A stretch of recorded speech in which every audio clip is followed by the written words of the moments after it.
नमस्कार, स्वागत है आपका कैपिटल टीवी उत्तर प्रदेश में। मैं हूं आपके साथ सोनाली जोशी। कोरोना महामारी में कितने लोगों की जिंदगी पटरी से उतर आई तो कितनों की जान चली गई। ऐसे में कोरोना की दूसरी लहर के बीच ऑक्सीजन की कमी से लाखों लोगों की कोरोना के चलते नहीं बल्कि ऑक्सीजन की कमी और वेंटिलेटर की कमी की वजह से मौत हो गई। लेकिन ऐसे में देश के सबसे बड़े राज्य होने के बावजूद उत्तर प्रदेश में सबसे कम कोरोना केस रह गए हैं। ऐसे में उत्तर प्रदेश में कोरोना से राहत के लिए जिन दो आईआईटी स्टूडेंट्स ने पोर्टेबल वेंटिलेटर हाल ही में बनाया था, उनका नाम अब एक इंटरनेशनल मैगजीन पे दुनिया भर में चर्चे बटोर रहा है। कोरोना महामारी के दौरान सस्ता और पोर्टेबल वेंटिलेटर बनाने वाले आईआईटी कानपुर के इंक्यूबेटेड नौका रोबोटिक्स की सक्सेस स्टोरी को फोर्ब्स मैगजीन में शामिल किया गया है। 90 दिनों में सस्ता और पोर्टेबल वेंटिलेटर बनाया गया था।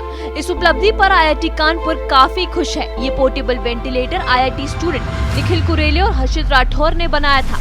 आपको बता दें कि आईआईटी के छात्रों को ये बनाने में कम से कम 90 दिन लग गए। जिन पोर्टेबल वेंटिलेटर्स को बनाया था उनके पुर्जे भारत में ही बने हैं। खास बात तो ये है कि इन वेंटिलेटर को कहीं भी आसानी से ले जाया जा सकता है क्योंकि ये एक पोर्टेबल वेंटिलेटर है। इसे बनाने में डॉक्टर्स की सुरक्षा का पूरा ध्यान रखा गया है। फोर्ब्स मैगजीन में स्टूडेंट्स की सफलता के साथ ही वेंटिलेटर की पूरी जर्नी का भी जिक्र किया गया है। आईआईटी इंक्यूबेटर नौका रोबोटिक अब तक महाराष्ट्र, तमिलनाडु, आंध्र प्रदेश, कर्नाटक, केरला, गुजरात और दिल्ली सरकारों के अलावा प्राइवेट अस्पतालों में भी वेंटिलेटर सप्लाई कर चुका है। नौका रोबोटिक्स के फाउंडर निखिल कुरेले ने कहा है कि फिलहाल वो भारत में इन वेंटिलेटर्स की डिमांड पूरा करने की कोशिश कर रहे हैं। वो अब तक नेपाल के अलावा 2 और एशियन देशों के ऑर्डर भी पूरे कर चुके हैं। नेपाल के अब तक 800 वेंटिलेटर्स मुहैया कराया है। कोरोना महामारी के समय में देश में जब वेंटिलेटर की कमी हो गई थी, इस दौरान आईआईटी के स्टूडेंट ने इस बारे में समाधान को लेकर प्लानिंग की, जिसके बाद 2 लोगों ने मिलकर एक ऐसा वेंटिलेटर बनाने पर काम शुरू किया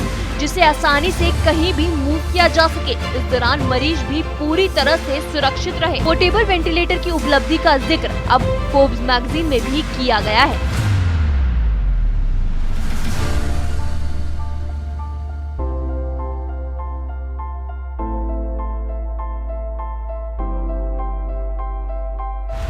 उत्तर प्रदेश के राज्य से जुड़े ये 2 बच्चों ने कई और प्रदेशों की भी सही समय पे वेंटिलेटर पहुंचा के मदद करी है। प्रदेश और देश के लिए तो ये गर्व की बात है ही, बल्कि अब दुनिया भर में फोर्ब्स की वजह से इन 2 बच्चों का नाम चर्चाओं में है।